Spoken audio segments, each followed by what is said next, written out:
அன்பான மக்களே, நம்மளோட சுவாமி கிட்ட இருந்து செம்ம அப்டேட்டுங்க. நிஜமாவே சொல்கிறேன்.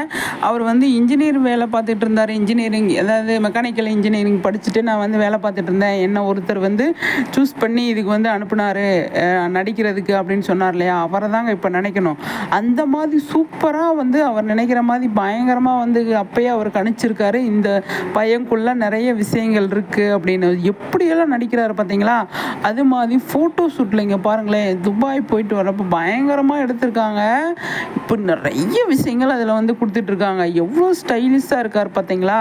அப்போ எனக்கு இந்த ஃபோட்டோலாம் பார்க்கும்போது எனக்கு அதுதான் தோணுச்சு. ஃபஸ்ட் டைம் வந்து சுவாமியை வந்து செலெக்ஷன் பண்ணி நீ போ, நான் உனக்காக நம்ம வந்து ஒரு டைரக்டர்கிட்டையோ யாருக்கிட்டையோ அனுப்புகிறோம் அப்படின்னா, அப்போ இந்த பையன்கிட்ட ஏதோ இருக்குது அப்படிங்கிறது கண்டுபிடிச்சிருப்பாங்க இல்லையா?